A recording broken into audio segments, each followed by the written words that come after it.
All right. What is going on, everybody? Welcome back to the weekly live news and Q&A show built just for you, the Amazon seller. I'm Chris Grant, along with my very demure, very mindful co-host, Chris Rasick. Man, as soon as I saw that was a trend on social media, I was like, you know what? That's just enough of a trend that maybe we could hop on it just a little bit. I'm all over this fall. It's going to be my kind of fall, apparently. Right. Today, as usual, we'll chat a few pieces of news that should be of interest to you as an Amazon seller. And of course, we will take any questions that you have relating to Amazon, online arbitrage, retail arbitrage, or wholesale. Jerry, Gene, Karen, Lynn, Matt, what's going on? Do us a huge solid. Like the video. Make sure to comment if you got questions. Don't be shy. That is what we're here for. We're here to try to help you to the best of our abilities, which are admittedly limited. But we do our best.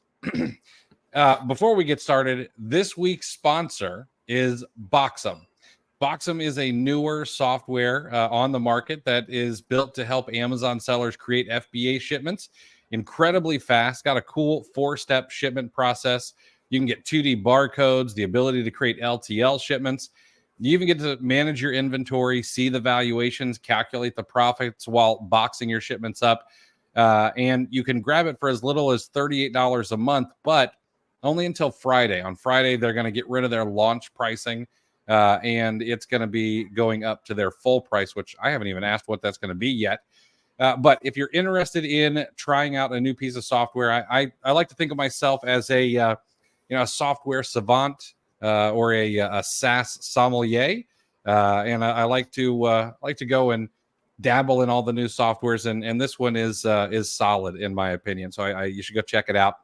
You can learn more over at cleartheshelf.com/bxong. It's BOXEM live, bxong live. It's also right down in the description. Unless you're on Twitter, they don't allow us to put video descriptions there. So, all right. I do see some questions already. We will absolutely answer your questions. Make sure to drop them in the chat, and we'll get to them. We've got some pieces of news, though. The first one is, this might be the most important piece of news all week. Is there a Bezos Celtics deal? For those of you who did not recognize, I did not use alliteration that time, but that sentence was created A, B, C, D. Just for those of you paying really close attention. The Celtics are up for sale. Thanks for Chris for pointing this out. For in what reports are saying may be a $6 billion deal. At least that's what the NBA would like it to go for. Now, for those of you in Memphis who root on the Grizzlies, that's a 6 with 9 zeros on the end. And that's what happens when you have a very valuable franchise. But reports are coming in that Jeff Bezos is taking time away from building that $40 million cuckoo clock in the desert to see if he may be interested in buying this storied franchise. Apparently, fan reactions have run the gamut between sounds like a wicked pissa to nosa in Boston. Massholes are not shy of sharing their opinions. Now, I went and I did a little bit of yeah, exactly. The day after the deal, it becomes Amazon.com Stadium, and Amazon rolls out a new stadium fee for Amazon sellers. But you get a 1% discount on tickets. Now, the Celtics have generated about $440 million in revenue last year, which would make the deal, if it hits $6 billion, a 13x multiple of gross revenue. And as I was reading these few articles, there aren't a lot of people wealthy enough by themselves to be able to pull off this deal and pony up the luxury tax that the Celtics are going to be on the hook for, not only this year, but it's going to go up next year as well. Between payroll, which is, I think, the highest in the NBA, and the tax that they'll need to pay, they're going to be out north of $400 million this season. and it may be closer to $500 million in the 2025-2026 season, which this is another reason that Jeff may be one of the people who's best suited to buying the team. You're going to need some deep pockets to be able to handle those kind of overages when you're only making $440 million in revenue, and you've got payroll just for the players of over $200 million, and your luxury tax, and then you've got to pay everything else. You're going to have to be putting your hands in someone's piggy bank. Plus, and this is my opinion, Jeff really seems to be in legacy building mode at this stage in his life. We've got Blue Origin, spaceships, which I know Elon Musk is like, it's not a spaceship because they just go to the edge, but whatever. They're going really high in the sky. That weird cuckoo clock in the desert that's only supposed to have the bird come out once every 10,000 years. And so maybe Bezos Arena is next. Chris, I know that you're a diehard Celtics fan, and I am curious of your thoughts. Would you be worried that his focus goes to balancing the books, and he cuts, what is likely the best team in the NBA, or does he pay through the nose to keep the team winning for years to come and say, look what I was able to acquire and continue, because there's not really any rebuilding that needs to go on? Yeah, they have their stars locked up, so it's you've got the core in place. In fact, I think they returned like 10 players from the championship roster.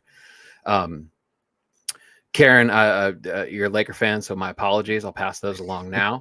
I don't know if you tuned out since your team was basically irrelevant. The Celtics did win the championship. I know sometimes I tune it out when my favorite team exits or isn't in play. So now my first question, or my first comment on this is, what you gave the revenue numbers, right? Mm-hmm. So now my question is, and I think the answer is no, do those numbers account for, again, Karen, championship revenue, right? Because there's a whole new set of world championship t-shirts. Karen, remind me, I'll show you mine if we have time on the show. So there's all that sort of revenue.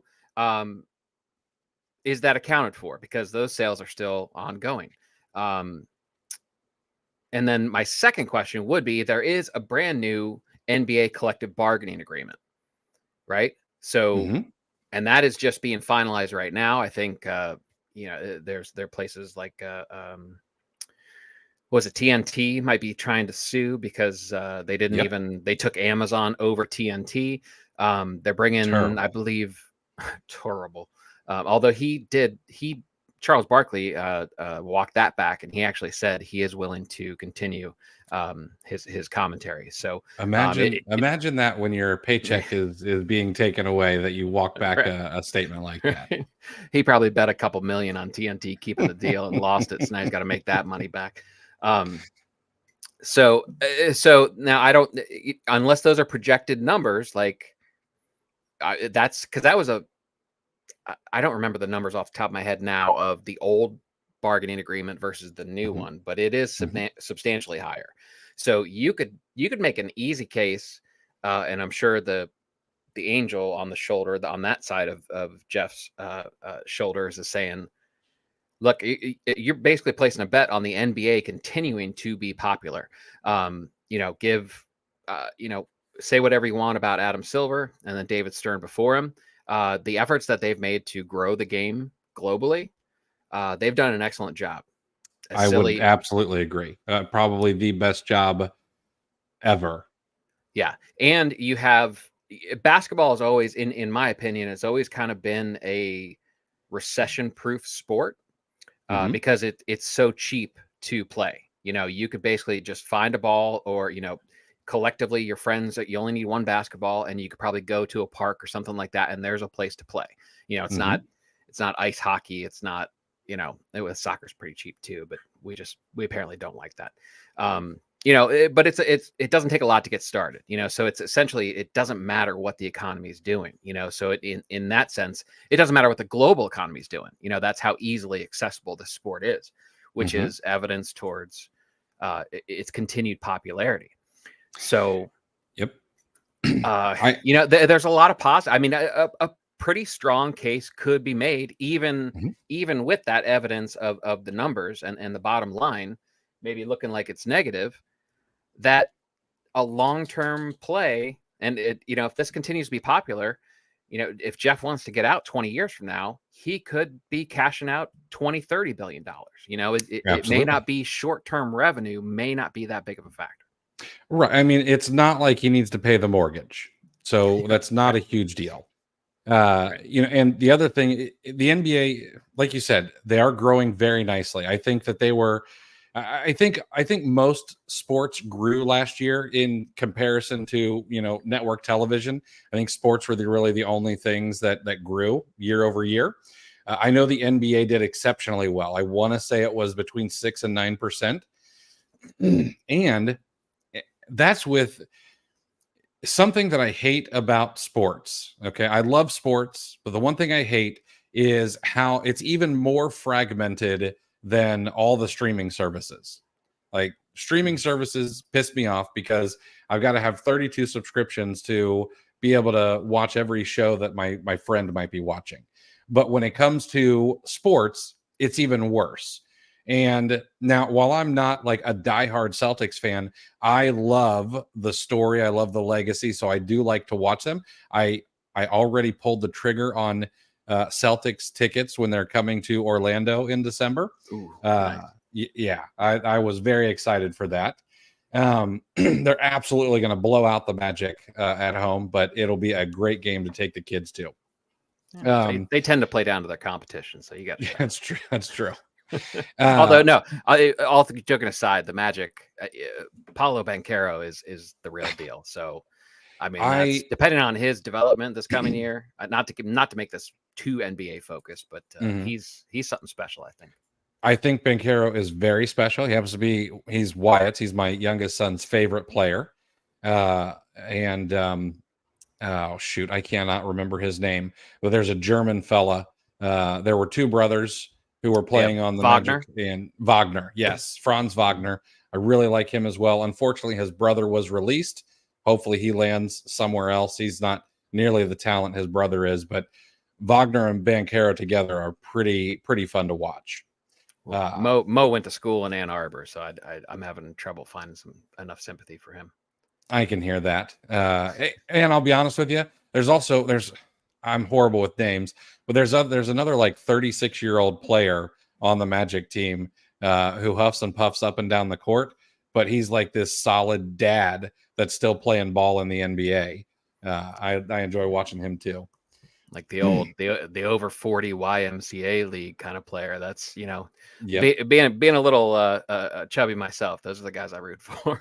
Right. But Jeff has got some ability to do some vertical integrations as well. Amazon has been working with Bally Sports to get a lot more NBA games onto the Amazon Prime platform, which I think would even further go to not only help the NBA, but it would further bring people into the Amazon Prime platform. It would give Amazon Prime more space for advertisements, which, yes, that is a revenue generator, but it is also pushing traffic toward the Amazon platform, which is good for sellers. But if he could say, hey, you know what? I'm going to buy the team. We're going to do this deal with Bally over at Amazon. But guess what? I own the Celtics. I want every single game on the Amazon platform. If they could pull that kind of deal off, that would be massive, because the Celtics fan base is large. And then they go and they, play all these other teams and they're all on Amazon Prime and you get to see all of them. That would be wicked cool. Definitely. Yeah. This is, plus, you know what?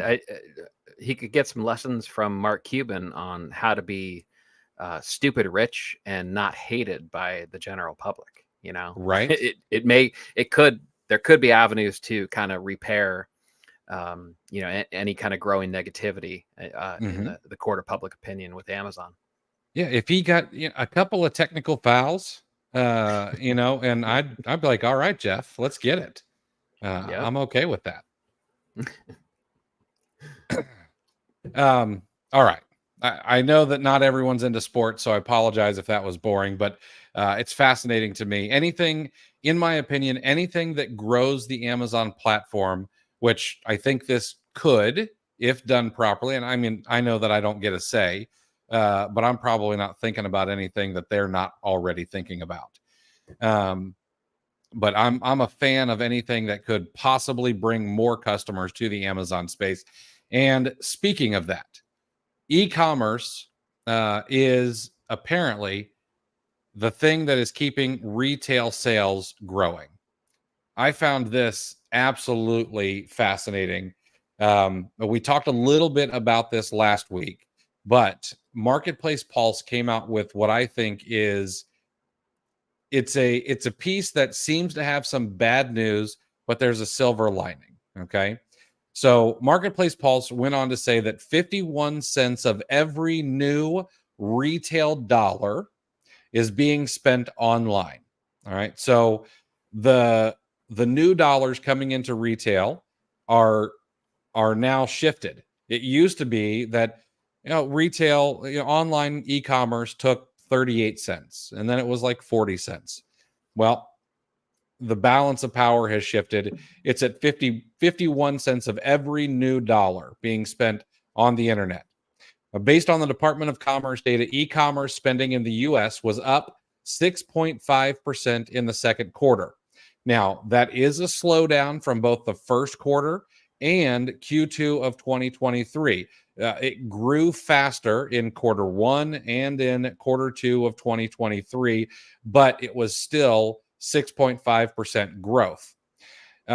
Three of the slowest e-commerce growth quarters in the past 15 years have occurred within the last 2 years. And Q2 of 2024 was one of those. Now, saying that, total retail sales were only up 1.9%. All right.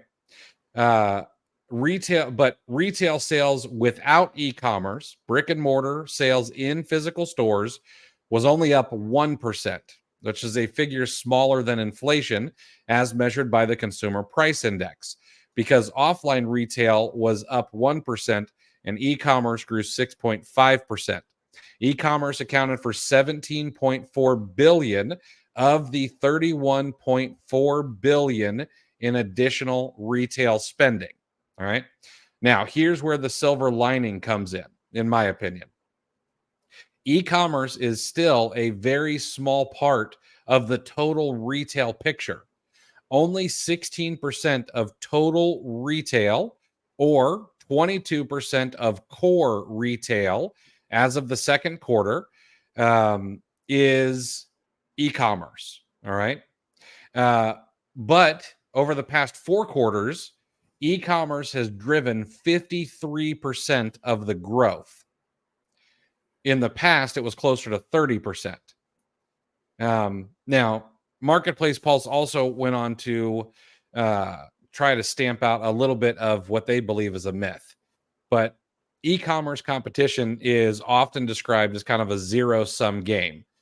If Walmart grows, Amazon has to lose. If, Amazon grows, Walmart and Temu have to lose.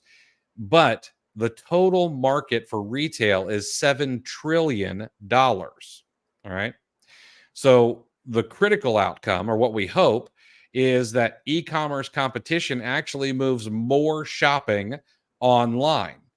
And as of right now, e-commerce is what's driving kind of a sluggish market. Its growth is slow, but only because total retail growth is weak. All right. And another thing that's interesting is e-commerce should hit 1.2 trillion in 2024. And so we're getting there. We're not even halfway there. We've still got a lot of room to go. And this is a little bit of an aside.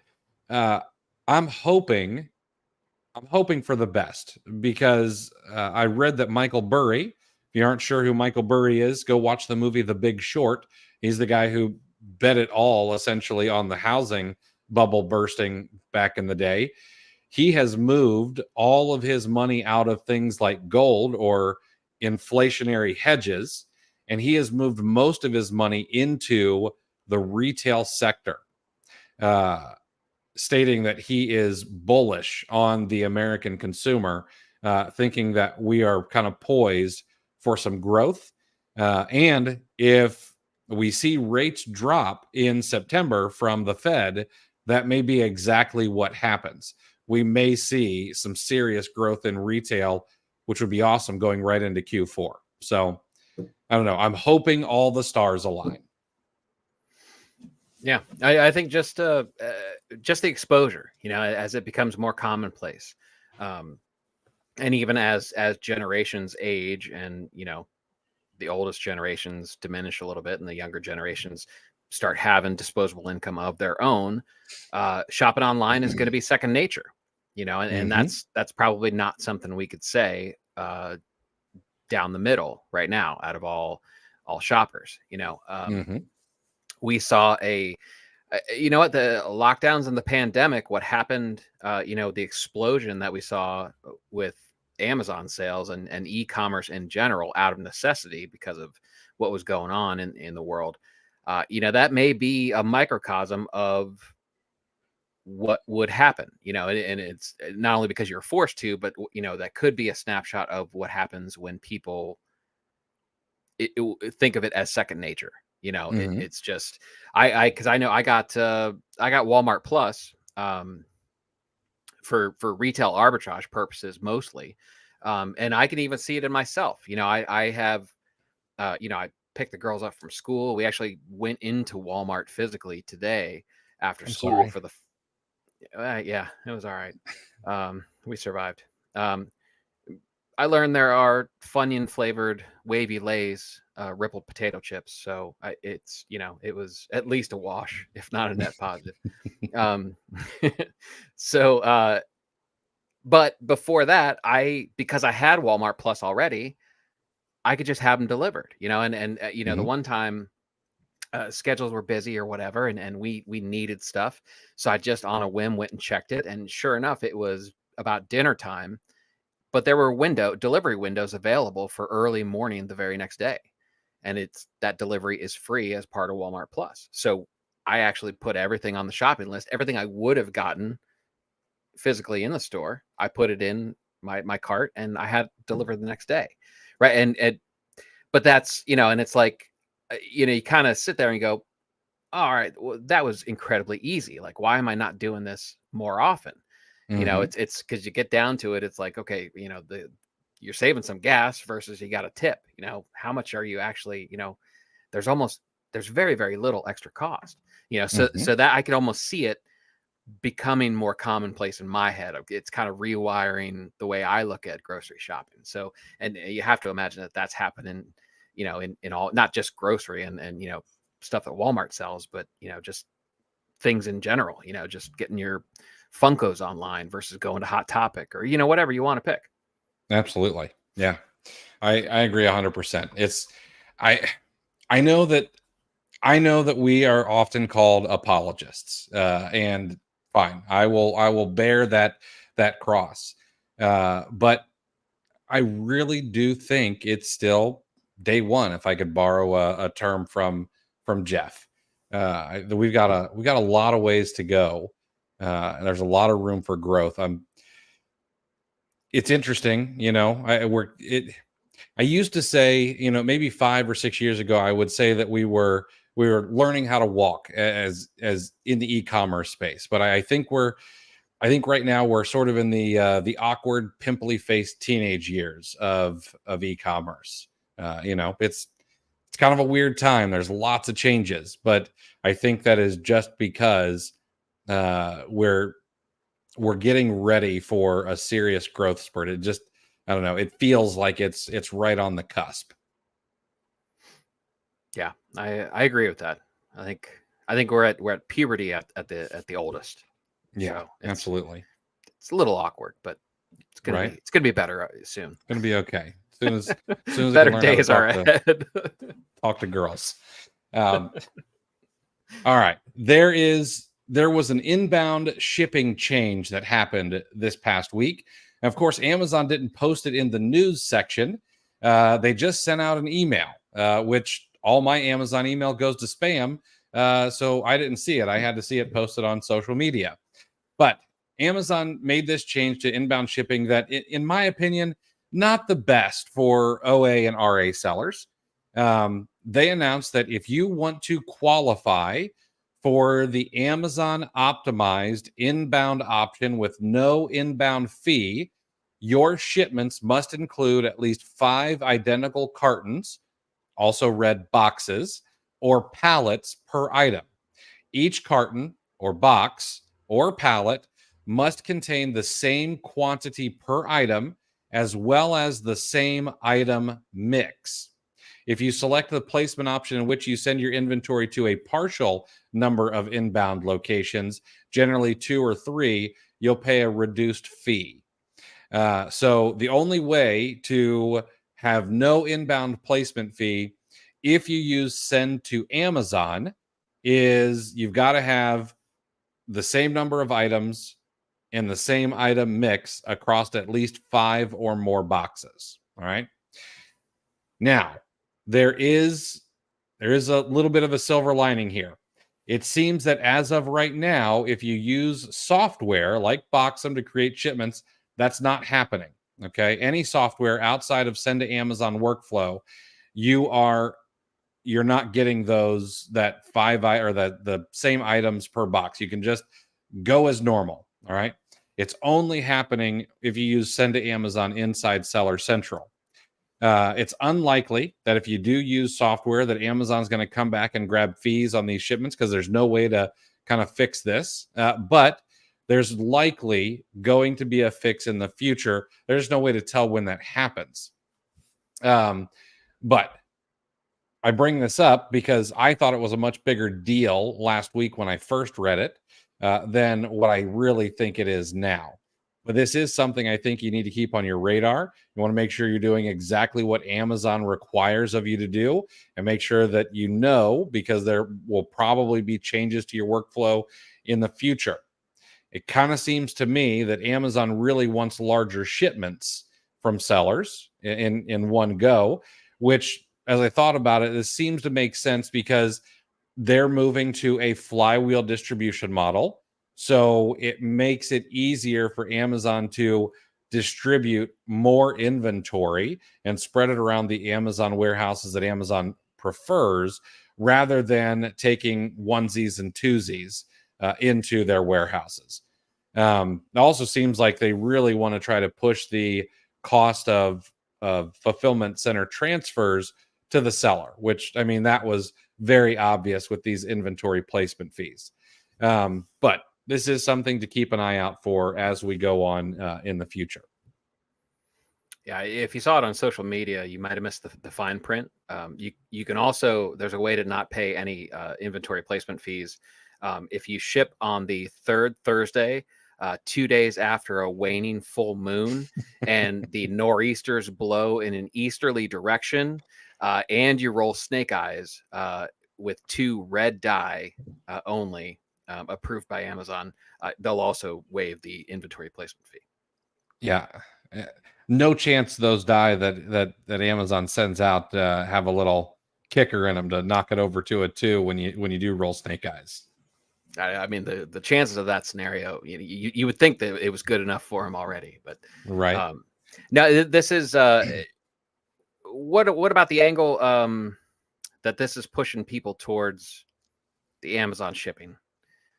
Is this it? Like, weigh the because it sounds like it's the people shipping small boxes in. Just let's make this so convoluted.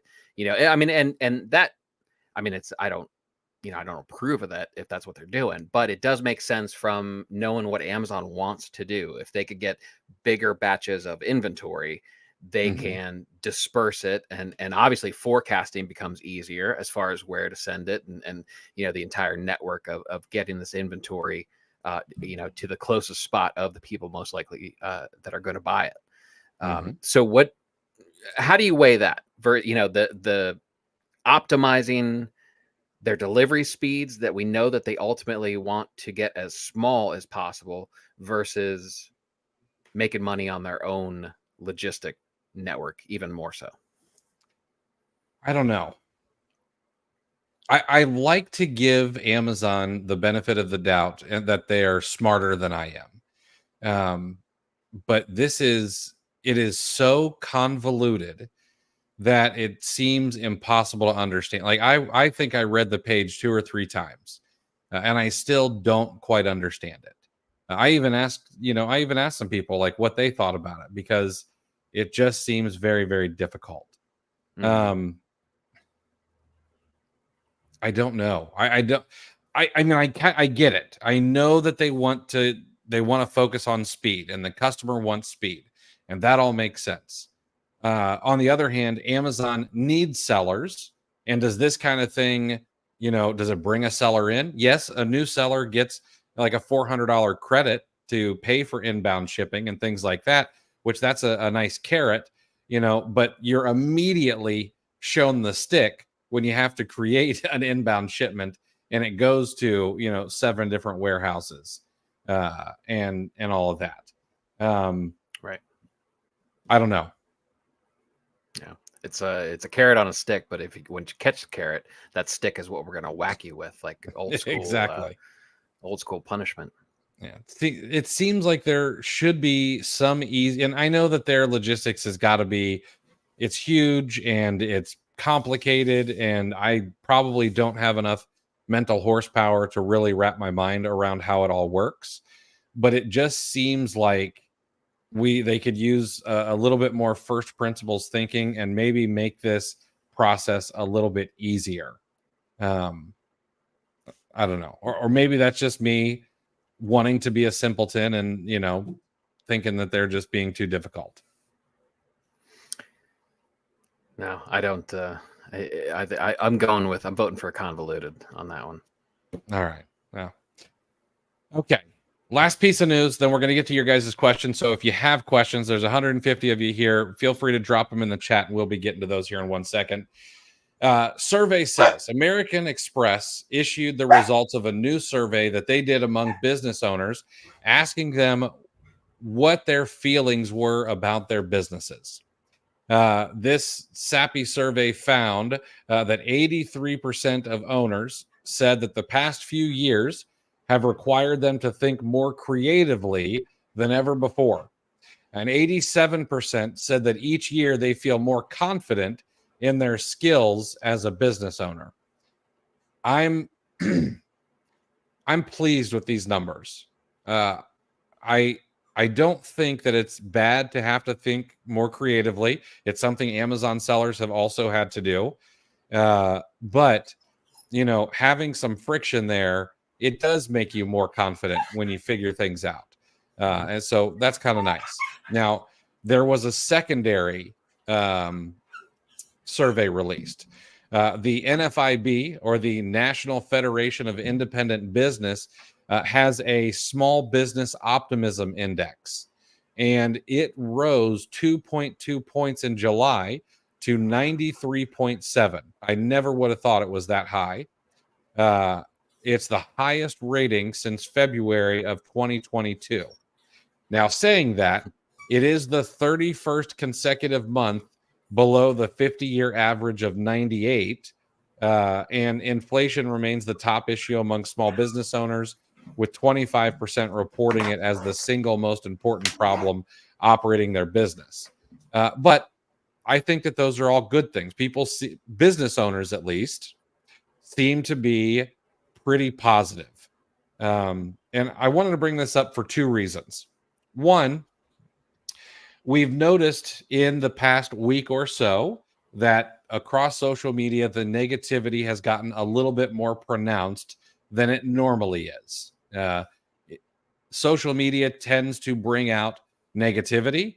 Misery loves company. And once that finds each other, it just kind of snowballs. But it's been more so, more pronounced lately, which, sometimes I feel the draw of getting sucked into, but I try to keep it positive because, in my opinion, optimists are the one who write future history. And that's not, it sounds smarter than I deserve. That's a quote from Naval, I believe. But I think these survey results are a testament to what it takes to be an entrepreneur. Yes, we've got to think creatively. Yes, we've got to be confident in our skills, or be confident that we can acquire the skills necessary.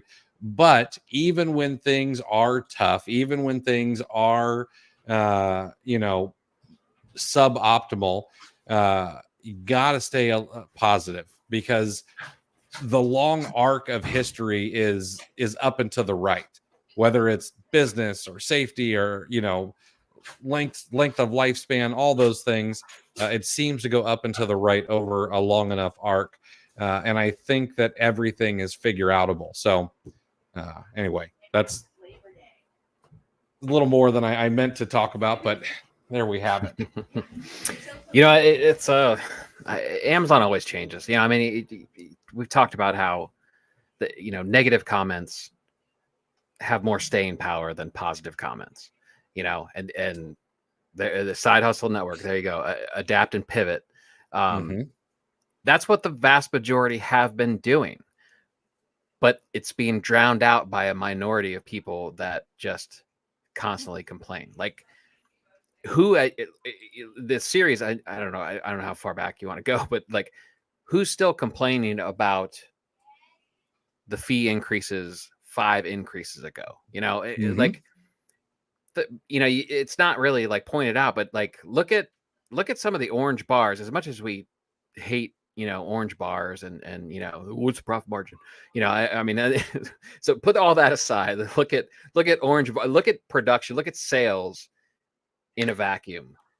And think about how many people are posting that sort of stuff. How many people are like, coaches are posting coaching results, and people are hitting new milestones, new record months, new record years.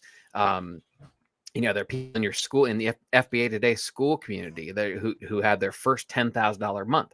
Like, that's a very big productive step towards potentially life-changing achievement, a business achievement. That may be the first step, or the main step, of that person being able to leave their 9 to 5 and accomplish everything that we know as full-time sellers you can accomplish. Time with your family, and or cutting down a commute. You may get 2 hours of your life back because you're not sitting in traffic. The benefits, and we don't have to go through all of them, but they're all numerous. But that's old hat. We've already experienced that. That was a number of years or months ago, right? So we've already experienced the joy from that, right? So now you get a few people who are extra snarky. They're behind their keyboards, so they got a little bit extra vitriol going, and they want to complain. And not that I smile when fee increases come across. I mean, I rant and rave, and I say a bunch of words, to my wife that she clearly doesn't understand, but I feel better. But in the end, what are you going to do? You just, again, you adapt, you pivot, and it becomes what it becomes. It's a lot of, and you throw back to throw your Stoic philosophy in there. We suffer more in imagination than we do in reality. And that's my point when I say, who really show me the impact of the fee we experienced in the fall of 2022. You can't. You absorbed it. You sourced better. You did what you could. It's still a form. We just showed you the e-commerce numbers. It's a wide blue ocean, right? And there are more people. There's 2 factors to the growth. There's the actual sales numbers, what the people spend, but then there's also the expansion of the market themselves. There's more people coming into e-commerce. So don't underestimate the potential that is still left in this arena. So exactly. Yeah. You couldn't have said it any better myself. It's a good place to be. It is a good place to be. All right. Let's take some of your guys' questions. Jerry, I saw your question there. Look, I think we already chatted about that. So hopefully that answers your question with the 5 boxes. But if you have a follow-up, let us know. All right. Health Spectrum Fusion. When ungating and buying 10 items from an online retailer to use as an invoice to ungate a brand, will Amazon accept our personal name on the invoice? If not, how do we get our LLC name on the invoice? Your personal name should be just fine. I understand that you may have an LLC inside of your Amazon account. Your personal name is also there. You've got to put in your name, your date of birth, all of that stuff. They know it's you. I guarantee it. Never had an issue having a personal name on an invoice or a receipt to get ungated with. You're good to go. Don't overthink it. Now, saying all of this, the ease at which you can become ungated ebbs and flows. All right. And I would say right after COVID, it ebbed hard. You know, people were getting ungated with inauguration photos of President Obama. People were sending in pictures of their dogs, and they were getting ungated. It is flowing a little bit, or is it ebbing now? Maybe it's ebbing now. It's gotten harder. Okay, make sure you have all the data that you need. Make sure you've highlighted the items on your invoice or your receipt. You've got, everything nice and clean. You've named your file. I like to name it, the ASIN, the brand, and then invoice. And I'll do that for everything. And keep submitting, because you might get turned down once or twice or 5 times. Keep submitting, and it will eventually get through there. If there was a time, and a lot of the sellers I talk to these days have not been around long enough to remember this, but there was a time when, on average, people were submitting beauty ungates 30 to 50 times, and that was just like, that was normal. And now it's like 3 times, and people are like, "That's it, this is over." So keep at it. All right. Jamie, what types of documents do you guys keep, and how do you store them? I do order receipts in my email, but I'm seeing issues with people lately. How do you prepare for Amazon's eventual inspection? So in my opinion, I think email is fine. You could also do this in like a Google Drive as well, if you wanted to print everything out to PDF. But as long as it's nice and clean, I don't think it really matters. So if you look in our email, there is a folder, and the folder is called Receipts. And under the receipts, there's store names. Okay. And that's all alphabetical. And then everything from that store or that site gets put into that folder. All right. We also mark down the order numbers in an order sheet so that we can go and search the order numbers in the email. Google has a fantastic search function, and so that makes it the easiest. It's also very easy to be able to pull all of those into a PDF directly from Gmail, and so that's where everything gets stored in a folder system. It doesn't really need to be any more difficult than that, in my opinion.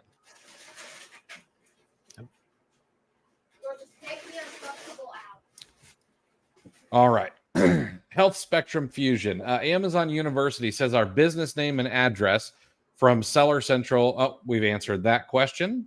Not going to be an issue. Oh, Derek, glad you could make it live, man.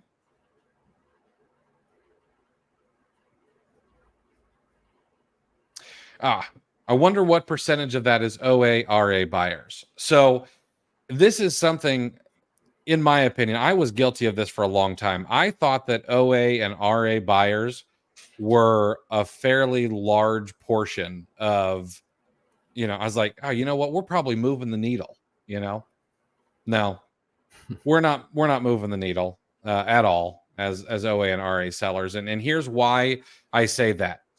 Amazon sells something like $600 billion worldwide. We're creeping up on $400 billion of that being in the US. 68% of those sales come from third-party sellers. But that also includes private label sellers like Anchor, multi-billion-dollar business, Simple Modern, I believe, is the name of the company that makes mugs. That's a Stanley competitor. They're a big time seller. There's all these big private label brands.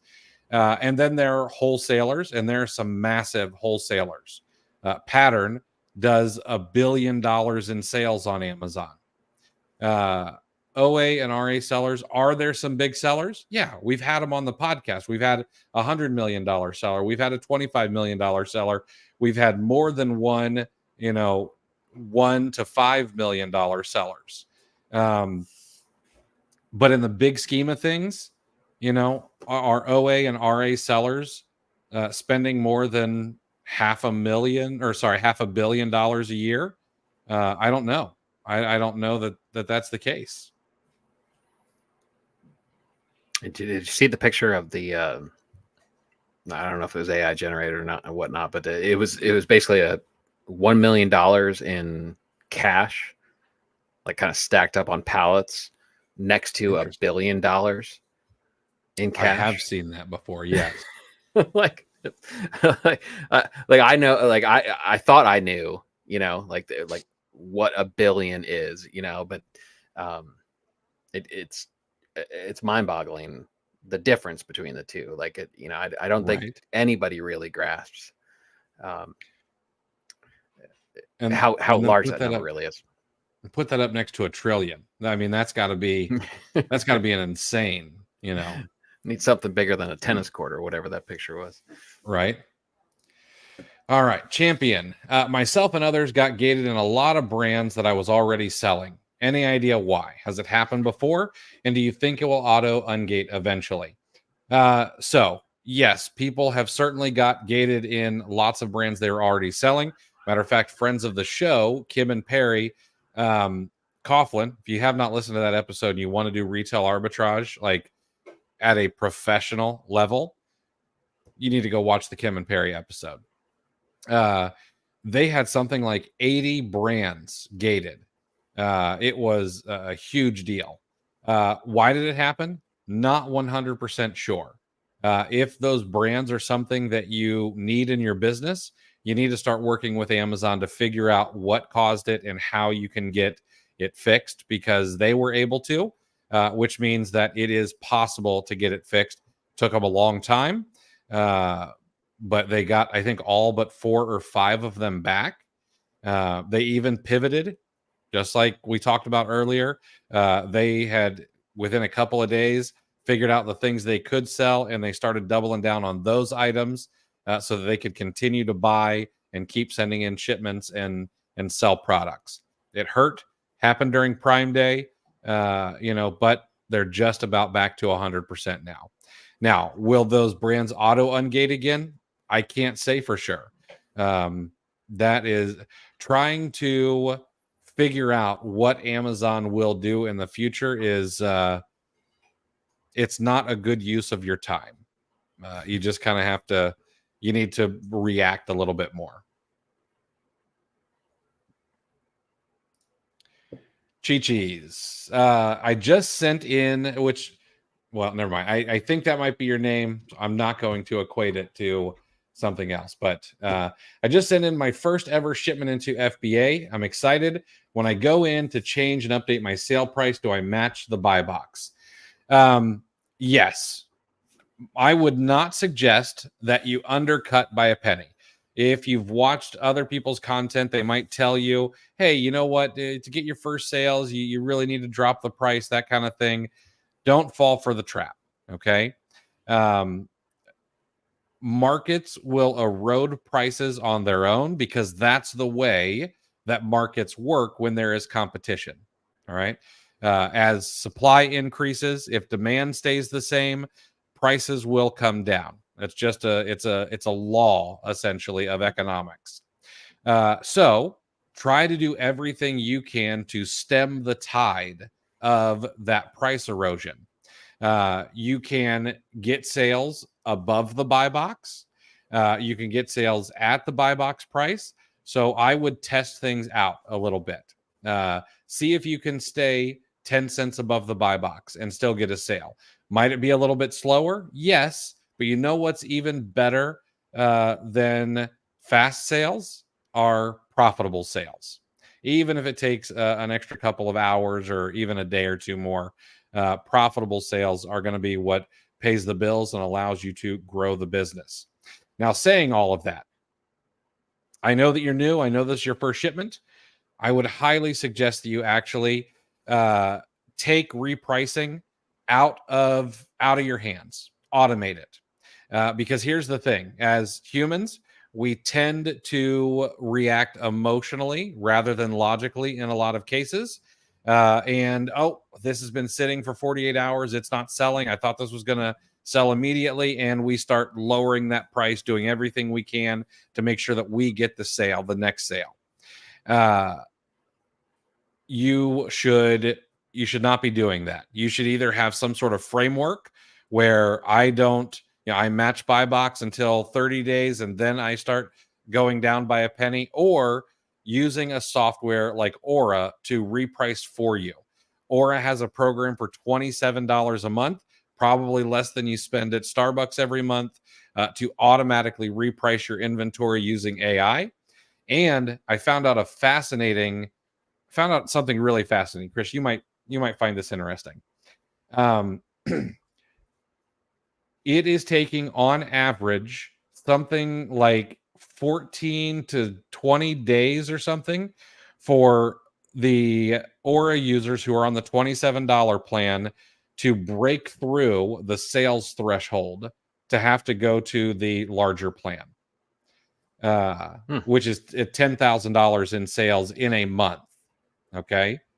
So now, is correlation causation? Not necessarily. They may have a lot of people who are really focused on growing their business using their early stage repricing program. But I would have to say that there has got to be a little bit of credit given to their repricer, allowing people to get sales profitably, quickly with their AI repricer. So I think that is a testament to what they've built with Aura 1.0. Yeah, that's incredible speed. Wow. Yeah. And there can only be so many people that like going, hey, I'm going to get this $27 deal, so let's price everything at 90% ROI min. So right. Let's suppress our own sales and then just let it fly once we get locked in at $27. Right. Don't do that. We do not condone that. No. All right. Eric, have either of you used Nepedo? I don't know how to say the name of this software. I wondered if it's a tool that will eventually replace virtual assistants. So here's the thing. The idea behind, I'm going to call it Nepedo. The idea behind Nepedo is not a new one. Automating your sourcing. Tactical arbitrage has been around for years. There are other softwares that do similar things. I have not tried Nepedo yet. I was actually speaking with a friend of mine today. It is something that I will be doing over the next couple of weeks to test it compared to other softwares that are out there. I tested a tactical arbitrage competitor last week. It was not good. It was I won't even say the name of it because I don't want them to think I'm speaking poorly about them, but the software was really bad. I will test out Nepedo, and I will offer a fair opinion on them. I will, even if they're better, I'll say it. And it is worth mentioning the new shiny object syndrome.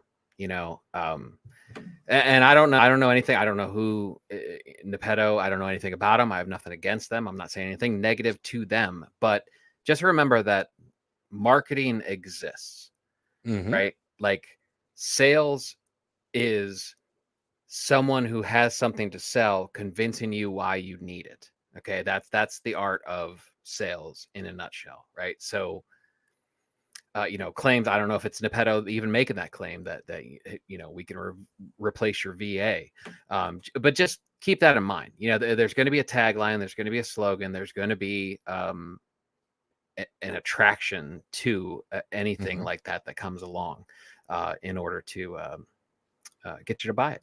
So here's something that I will preach forever. Now, I'm gonna be honest, I'm a fan of tactical arbitrage. I have been a fan since the beginning.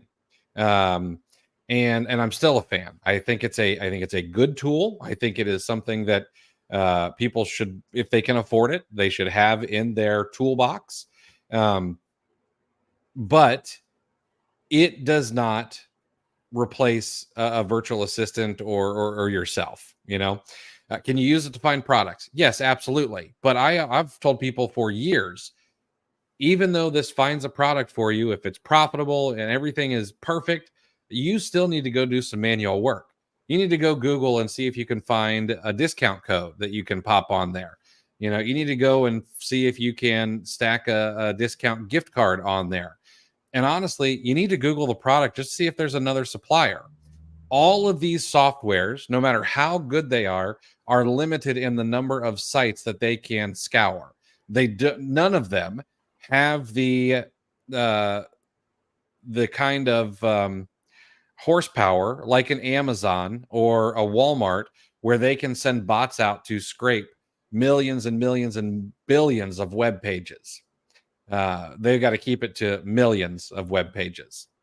So like, you're never going to get rid of manual sourcing because it's years and years before I think even AI is doing what humans can do, automatically. It's getting good. It's just not there yet. I will give credit to Nepedo on their timing. It's excellent timing, knowing what we know of automated sourcing programs for whatever that collective would be. Morale had dipped on the popular one, so we even said it before, and I don't know if Nepedo, if that's what they're doing, if they even thought about that, but I know we've had conversations where it's like, this is the mainstay, the staple in this subcategory, sub industry is morale is pretty low, so they're vulnerable to a competitor. So if that's what they did, congrats on the timing. That's pretty smart. Absolutely. I'm going to take just a moment here and shout out the real Tony G here. I'm not one,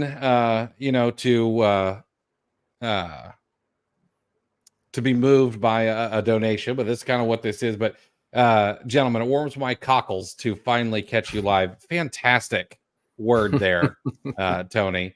Here's a little love from Ann Arbor / Las Vegas. I'm sorry, you have to live in Ann Arbor.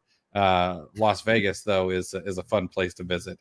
Great video on getting those buy costs down. How often and how doggedly do you guys go after missed cashback?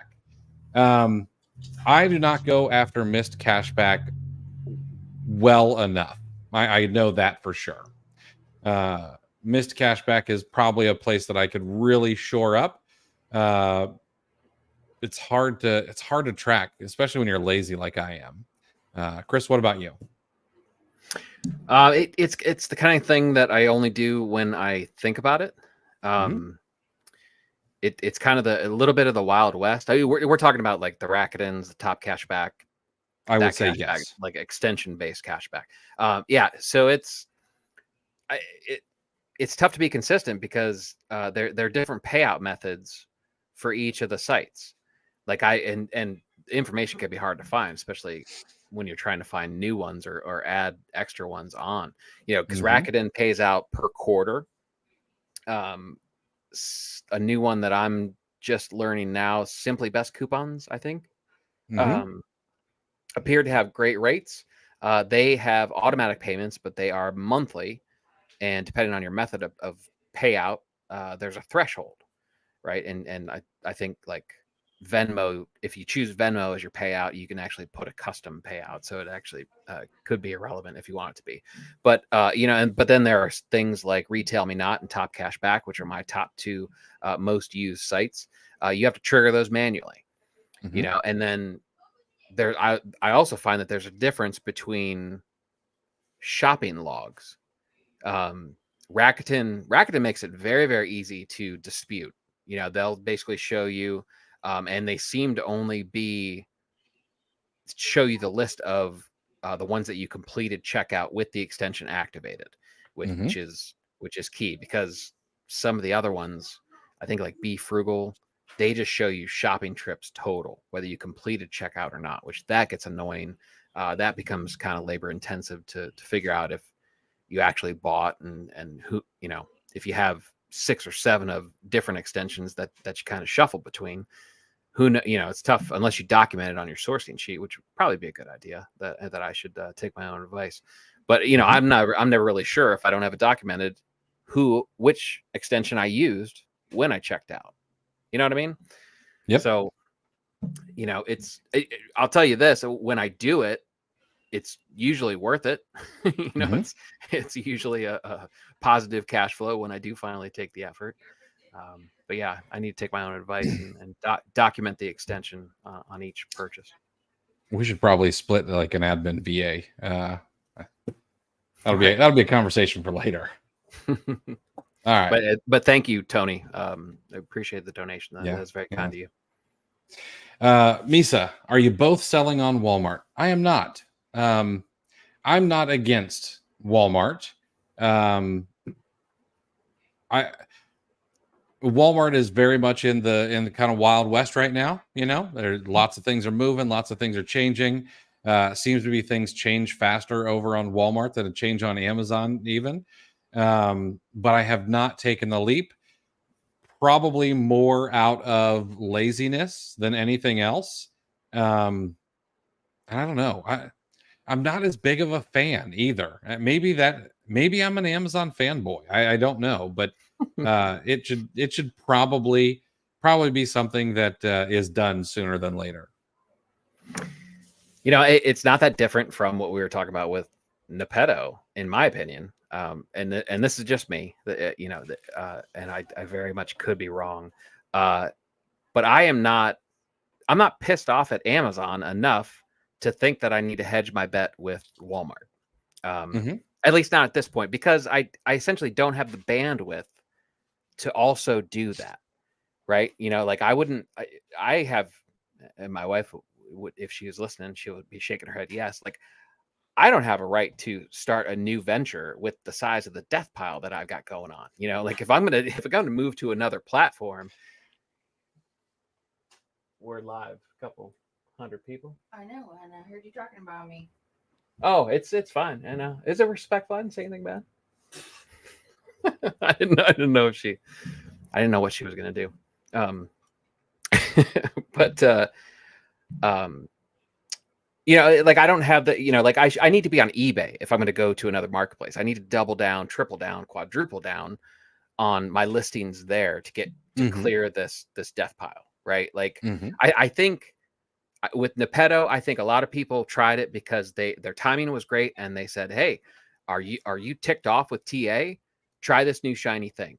I'm not saying it's not a good program. I don't know that. I can't make an assessment one way or the other, but some of their new users jumped on because of that, with that kind of logic. And the same reason, I know for a fact in my network, I know certain people jumped to Walmart either because they had to, thanks Section 3, right? And I'm fully aware that there are valid reasons to jump over to Walmart. I'm not saying there aren't. But then I know other people, just part-time sellers, who saw it as an opportunity. They were a little bit soured, like Amazon peed in their Cheerios a little bit with too many fees, in too short a time. So they took their ball and they went home. But in this case, they went over to Walmart. I'm not saying that's wrong. I totally get it. I totally identify with that emotional response, but I think that's what it is a little bit more than, it's a little bit more emotional than I think I should be basing my decisions on, if that makes sense. I would agree with that. And then, I mean, while I know that sales are happening and I know that sales are happening at good margins, you know, the size of the market is still pretty small in the big picture. The third party marketplace on Walmart, I think, is going to do like 10 billion this year. US marketplace by itself is going to do almost 400 billion on Amazon. So the marketplace still small. Now, do we hop on Walmart in the future? Probably, maybe. I'm sure that marketplace grows. I'm sure there'll be, oh, hey, this is better for Walmart, this is better for Amazon, but right now I don't know, not really into it yet. I think, you know what, we'll take the bulk of this conversation we'll have off the air someday, but in general, nostalgia sucks. Nostalgia is a liar.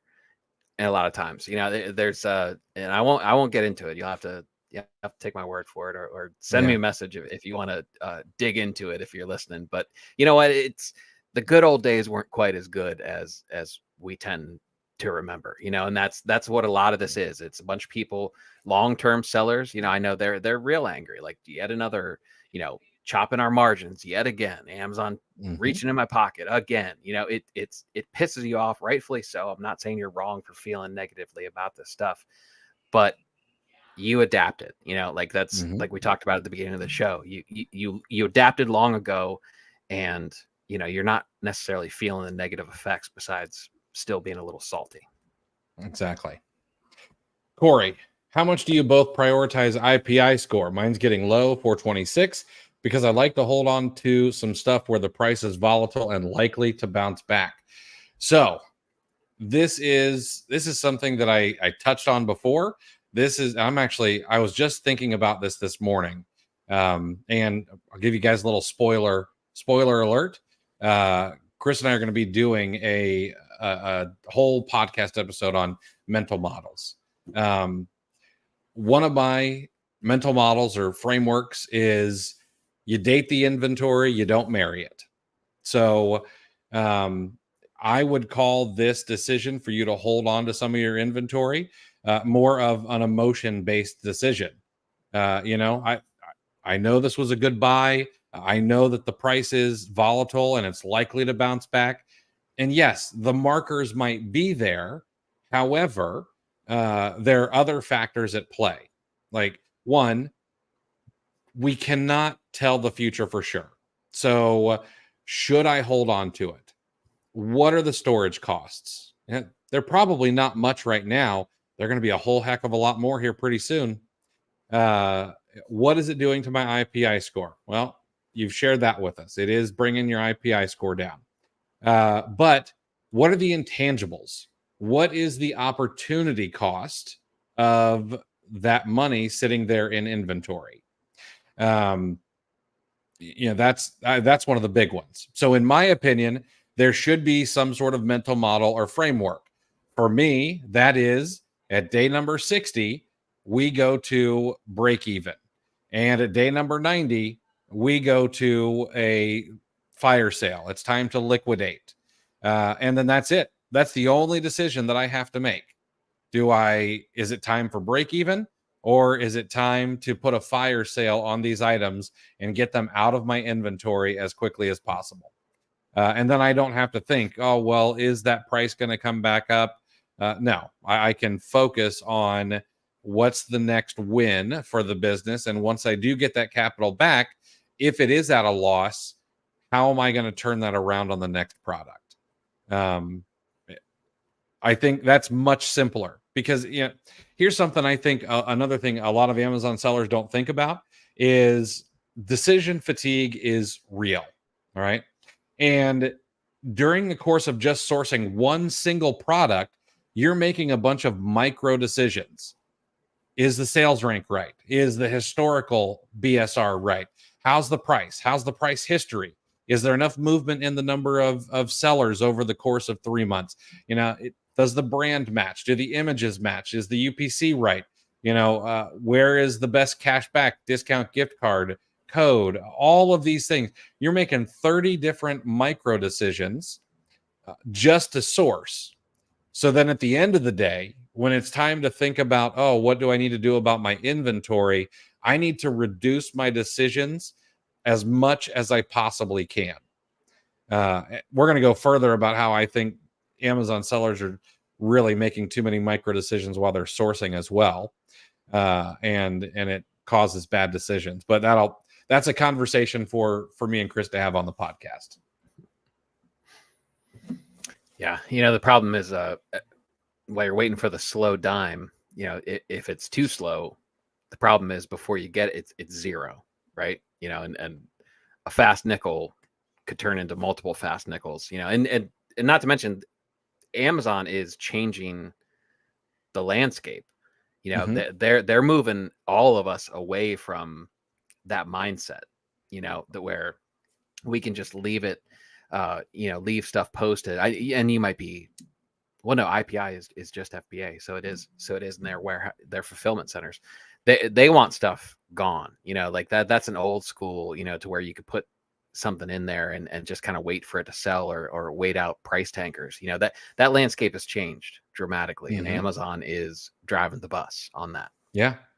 It was cool to send in, several thousand books and not care if they sat for, 1 month or 2 years. But long term just doesn't work for Amazon. They grew way too big to be able to do that anymore. Jeffrey, at what point did you guys start using a prep center? Is it better to pack and prep your own stuff, or better to use that time sourcing instead to increase revenue? So I started selling on Amazon before prep centers were really a thing. If I want to date myself, I started using a prep center probably about 6 months to a year after prep centers kind of became a thing.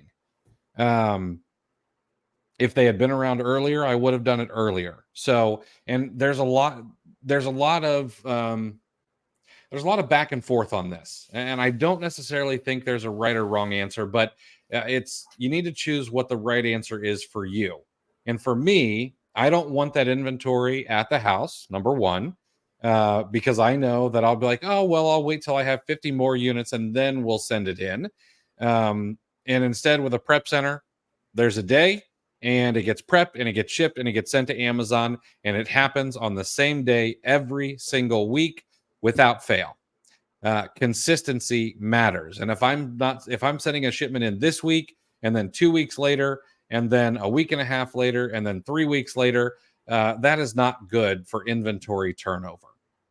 Now, I also think that putting stickers on inventory is a low value task. It is, and now it's going to make me sound like a jerk, because prep centers are important. Their employees are fantastic. But you could probably make more per hour and have a higher return on your time invested sourcing, repricing, looking at your financials, and also figuring out what can be repurchased than you actually putting stickers on product. And then thirdly, if you're in a state that charges sales tax and you're doing OA, using a prep center could be a wash or pretty close to a wash, depending on your average purchase price. For me, out of Florida, that average purchase price is right around $25 per unit, where it becomes a wash. And anything over $25 a unit, I'm technically getting paid to have someone else prep my products. And when you think about it in that manner, it becomes a no-brainer to have a prep center do the work for you. But saying all of that, you should know how to prep so that you know your prep center is doing it right. You should know how to create a shipment and how to get some things into Amazon. Jeff, you've been here for a while. I've seen you in a lot of episodes. I would imagine you've already sent some stuff to Amazon and know that. So if you are hitting the minimums that prep centers are requiring, then I would probably look at moving to a prep center. Hey, when we talked to Sam and she told us that she brought prep back in-house, and she basically determined that the savings was greater than the extra time that she would spend. That was a mindset shift. That was something I that was completely foreign, that perspective. But Jeffrey, I think the second part of your question, the conditions behind the second part of your question, is the answer to your question, potentially, right? You said, is it better to pack and prep your own stuff, or better to use that time sourcing instead to increase revenue? So if you have to stop your sourcing to prep your stuff to make sure it gets in, then that's a no-brainer. A prep center will definitely help you out, because that assumes that you have the capital to keep going if you had the time and you have the leads and you have the ability basically to increase your revenue. Yeah, if you could outsource something to give you more time to increase your revenue, that's the name of the game, right? I mean, that's, do that all day long. Absolutely. But if it's, if you're going to outsource prep and, but you're jumping on for a 4-hour fortnight session, then no. Yeah. You got to prep it yourself. So yeah. This comment is tongue in cheek. FBA doctor says RA is dead. First of all, thanks for being here. I'm honestly, I'm a little surprised. I would not expect a seller as smart as FBA doctor to come hang out with us. But also a good follow on Twitter if you're not already following FBA doctor.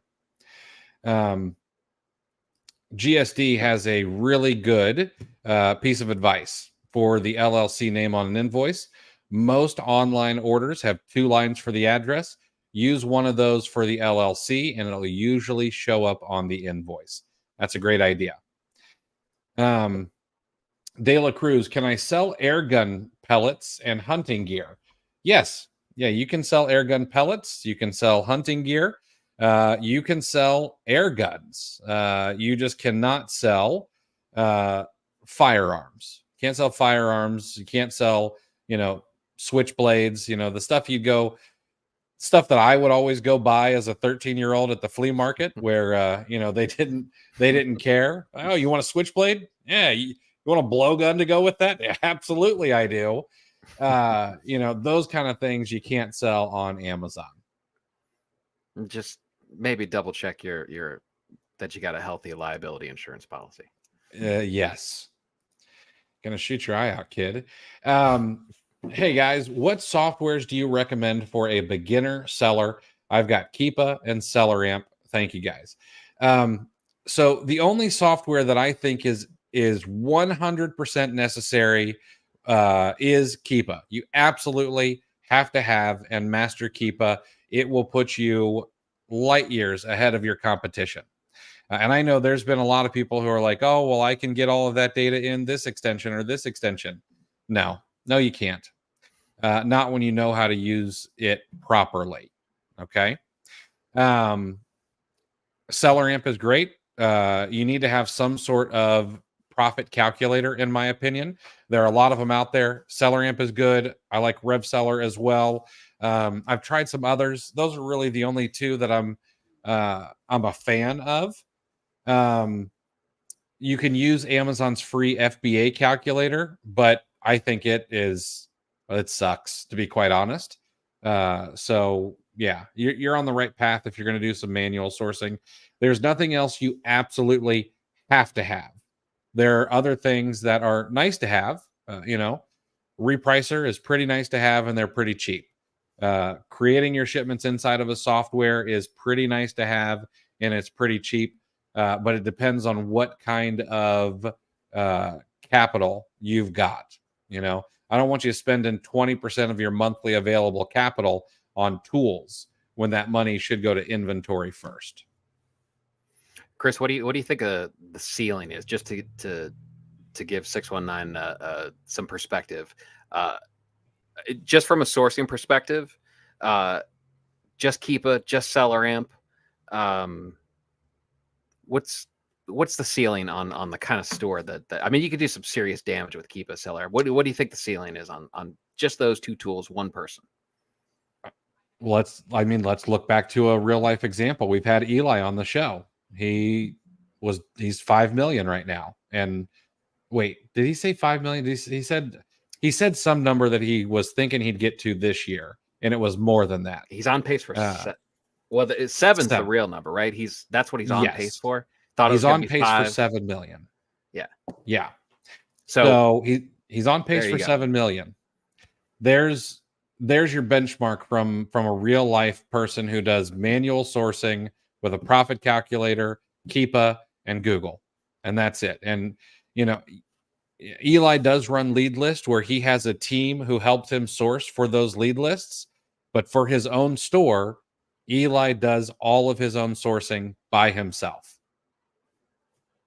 It's honestly, I don't know how Eli does it. So I'm doing a webinar with Eli next Tuesday. It's going to be really, really freaking good. Yeah, I mean, any time spent with you and Eli is always well spent. Eli's great. Yeah. I feel so used books. You mentioned reimbursement companies last week. Any recommendations? I know a couple sellers who got Section 3'd after using Getita. Maybe coincidence. Definitely coincidence. And seller investigators interface stinks. I don't know. I mean, we know some changes are coming with reimbursements. What it's going to do to the reimbursement landscape, I cannot say. I think it'll probably tighten up a little bit, and there will be fewer competitors out there. I don't think Getita or whatever caused any Section 3. It's very likely just coincidence. I think I hear good things about them. I've never used them. I know that True Ops does a great job as well. If you need to outsource it, I would probably say one of those two is going to be just fine. We're getting all the software and companies with the difficult to pronounce names this week, right? GSD, the hypothetical setup was simply sourcing. Like, yeah, Eli definitely does have a repricer. We were just looking at it from a sourcing perspective. And you know what? I should mention one more thing for I Feel So Used books. If you want to move away from a company that charges a percentage, Kim and Perry, again, friends of the show, they have a service where it's a flat fee and they will handle reimbursements for you.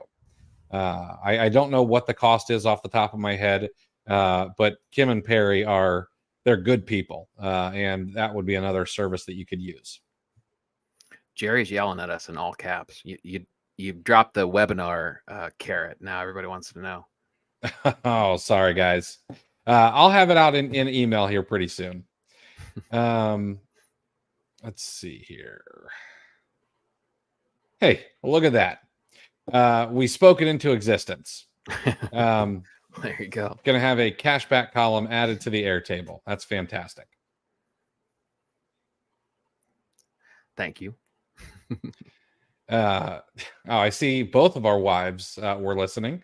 My wife thought it was hilarious that your wife walked in, and Josh Rose, said his wife did that as well.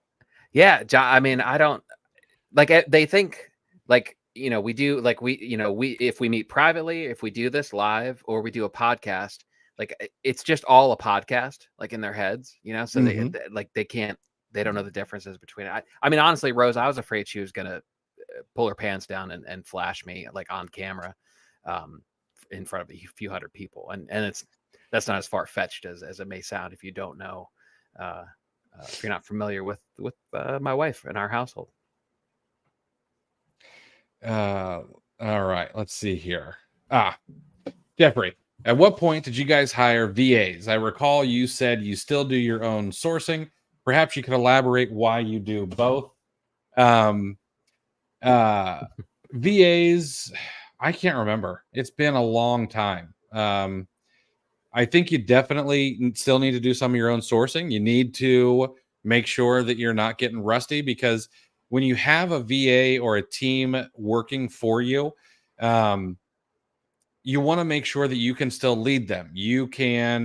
Uh, you can show them new things, because things are changing all the time. And the other thing is I would not expect them to be better than you. I would expect them to be 70 to 80% as good as you, and be okay with that. Yeah, and Jeffrey, I'm not accusing you, but this is we're getting to the part of the calendar where this PSA is probably necessary. Don't, because people are going to be looking at hiring VAs for temporarily for Q4 help. Make sure they know that up front. These are real people. They have real families. The exchange rates makes it so that we can affordably hire them. However, that is a living wage in most places where you're going to, and I'm assuming Philippines. I know there are other countries and stuff, but I just kind of like, hyper focused on the Philippines mostly. Yeah. That's where the vast majority, I would think. But, and so make sure they know that it's temporary. Just be upfront, because they have to plan their lives around it. And don't hire a VA thinking that it's going to be a solution. Too many people even reaching out to me, like, and you can tell just by the context of how they're asking about VAs and whatnot, they're hoping that VA is going to solve the issues that they're having as a seller with their sourcing, right? So they don't, people are just like, well, how do I train them? Well, the easy answer to that is you train your VA in the methods that you use. You need to be proficient. If you hire a VA, you're the trainer. So if you can't come up with what that training program, what the training manual is going to be, you need to reassess the reasons that you're looking to hire a VA, because they're not going to be better. They're not a solution to a gap that you have in your own abilities and your own skill. So yeah, exactly. Sorry, I see webinar for next week. We'll drop that in email very soon, I promised. Jerry, no one's asked what's the excuse for no ball cap today. It's just I need to let the head breathe a little bit. I don't know if if it's true or if it's just me being a little bit older and getting worried about it, but a little worried that I'm not getting vitamin D to the scalp, and I don't want the hair to fall out any faster. So I figured I'd try to cool it with the hat quite as much. Plus, if you looked at my hat budget, that was a little embarrassing. So this helps cool down just a little bit. And Lori, will your last Keepa webinar be available again? I missed most of it live, then had to go out of town for a family emergency and missed the replay. Sorry about the family emergency. We will run back that webinar maybe in November or sometime in there. It's not going to be available as a replay. I'm only going to do it live because I need to be able to answer questions and things like that. Chris, I read an article this week about dolphin attacks in Wakasa Bay, Japan. I thought you'd be interested in this. Apparently, dozens of people have been injured over the past few years. Scientists are thinking that it might be a single lonely dolphin, and he might be a romantically frustrated lonely dolphin who is looking for love in all the wrong places. However, scientists have admitted that they don't really know what this dolphin's real purpose is. all that, and that's where you went with that. Damn it! I know. See, now that makes me want to change my joke, but I'll do the simple one for you. Grasshopper walks into the bar, right, and bartender sees him and comes over and says, "Hey, we got a drink named after you." And the grasshopper smiles and says, "You got a drink named Steve?" That is a classic. That is a classic. All right, guys, that's it. Oh, look, there's my wife. That way hey, we both Chris, popped just in. a little FYI. Wives are always watching. We don't need to pick and choose your podcast. We love you guys so much. And your wife is really, really beautiful. So, like, congratulations on that. And that was Twitter really doesn't have to know that. Purpose joke. Yes, it was. All right, guys, that's the show this week. We'll see you next Wednesday, live at 5 to answer all your questions. Have a good one.